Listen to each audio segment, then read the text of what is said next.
வணக்கம். அறம் சொல்லும் திருக்குறள். இந்த பகுதியில் இன்றைக்கு அதிகாரம் 11 செய்நன்றி அறிதல். குறள் எண் 10.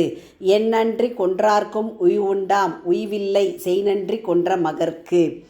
எந்நன்றி கொன்றார்க்கும் அப்படின்னா எத்தகைய அறங்களை அழித்தவருக்கும், அப்போது நல்ல செயல்களை அழித்தவர்களுக்கும் உய்வு உண்டாம். உய்வு அப்படின்னா தப்பி பிழைக்க வழி உண்டு, அதாவது பிராயச்சித்தம் உண்டு. எந்த அறத்தை மறந்தவர்களுக்கும் அழித்தவர்களுக்கும் அதிலிருந்து தப்பிக்க வழி உண்டு.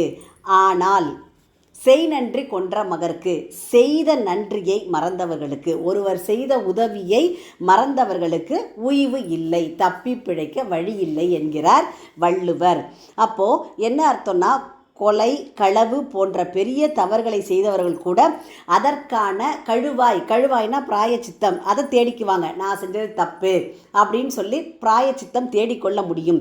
ஆனால் ஒருத்தர் ஆபத்தில் இருக்கும்போது செய்த உதவியை மறந்து விட்டவர்களுக்கு தர்மத்தின் பார்வையில் எந்த மன்னிப்பும் பெற முடியாது அப்படிங்கிறத வள்ளுவர் இந்த குறள் மூலம் வலியுறுத்துகிறார். அப்போது மனிதர்களாகி நாம் என்ன செய்யணும்னா, ஆபத்து காலத்தில் நமக்கு உதவி செய்தவர்களை நம்முடைய உயிர் உள்ளவரை மறக்கக்கூடாது.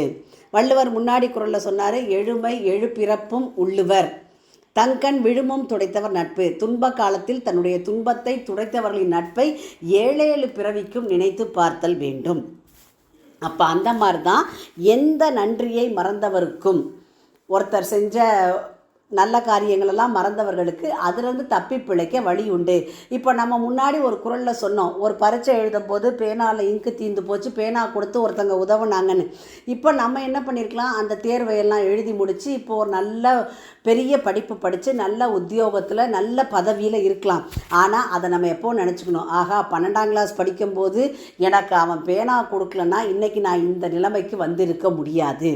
அப்போது அதுதான் நல்ல காரியம். என்ன, அந்த தேர்வு அறையில் ஒருத்தன் நமக்கு பேனா கொடுத்து உதவி செஞ்சான், அவன் செய்தது நல்ல காரியம்.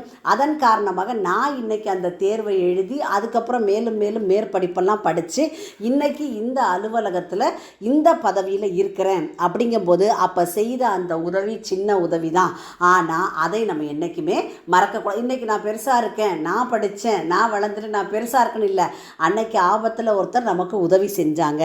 அப்போ அதுதான் வள்ளுவர் என்ன சொல்கிறாரு, எந்த நன்றியை மறந்தவருக்கும் அந்த பாவத்திலிருந்து விடுபட பிராயச்சித்தம் உண்டு. ஆனால் செய்த நன்றியை மறந்தவர்களுக்கு பிராயச்சித்தமே கிடையாது, வழியே கிடையாது அப்படிங்கிறார் வள்ளுவர். குறளின் பொருள், எந்த அறத்தை அழித்தவருக்கும் தப்பி பிழைக்க வழி உண்டாகும். ஒருவர் செய்த உதவியை மறந்து அழித்தவனுக்கு உய்வு இல்லை.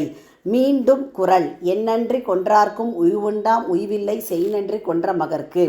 உங்கள் இல்ல குழந்தைகளின் மனதிலே தினம் ஒரு திருக்குறள் பதிய எங்கள் சேனலை சப்ஸ்கிரைப் பண்ணுங்கள்.